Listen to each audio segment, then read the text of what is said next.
I'm Sophia Mason and I'm the founder of Count the Kicks. I became pregnant, or found out I was pregnant, earlier on in 2009. I had what was known as a very low risk pregnancy. Chloe, her movements slowed down towards the end. Dan and I went to the midwife.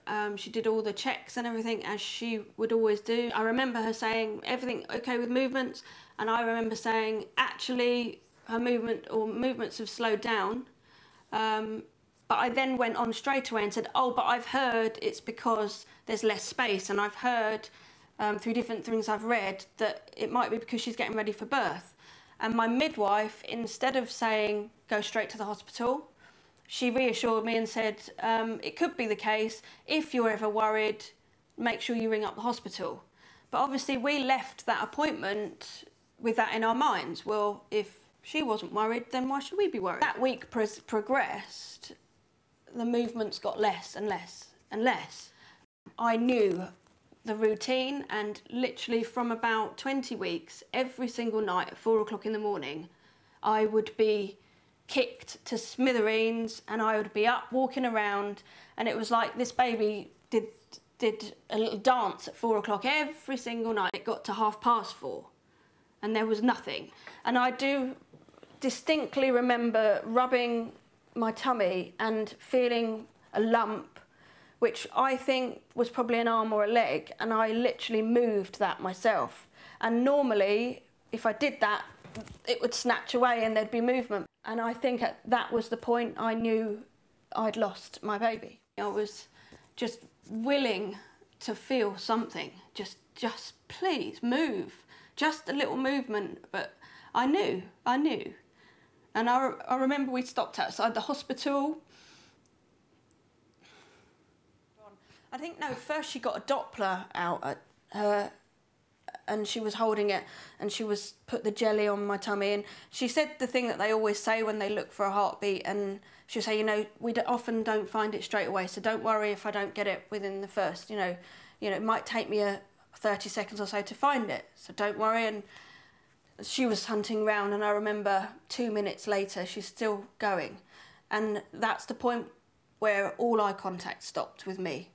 That's the point where I knew something was up. Within probably 5 minutes, she just looked up from my tummy and she just said, sorry.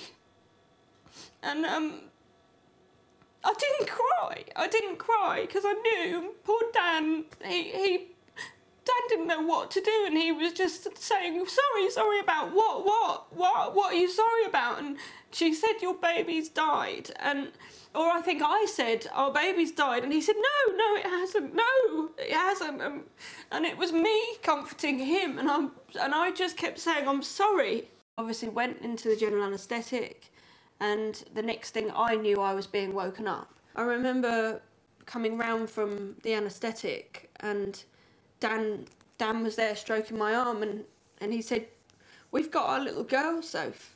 We've got a little girl. And I just remember thinking it was all a bad dream, and that maybe we've got our little girl, and maybe she hadn't died, and maybe I'd just dreamt that. You know, that I couldn't fathom what was going on, and it wasn't until I came round and looked around the room and I saw Jan and John, Dan's parents, and I saw my mum and dad, and everyone was crying. And I saw Dan there holding this little blanket, and he put her in my arms, and we got to meet our little girl. And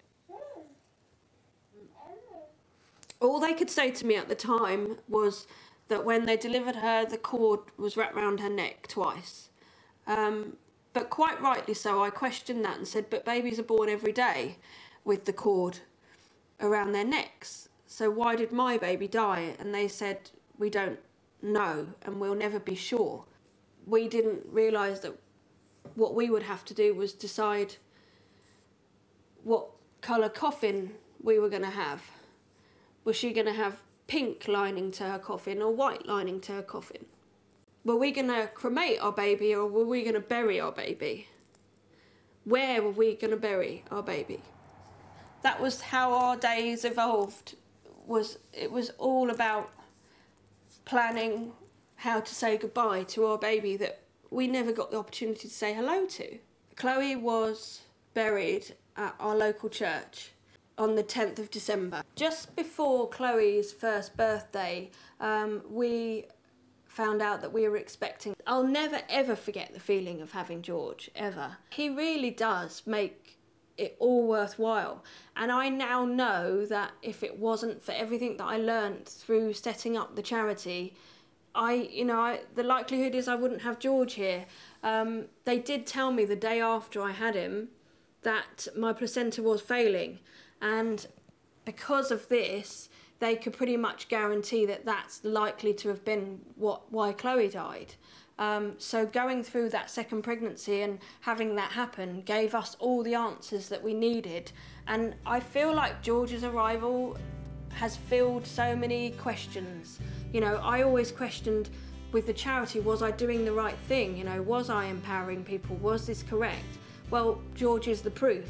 You know, if I hadn't have gone to the hospital and if I hadn't have said, please can I stay here, I followed my instinct, and that's all I want other women to do, is just to listen to what their body's telling them to do. And if they've got a niggling problem, that they need to just speak out and just be confident in themselves.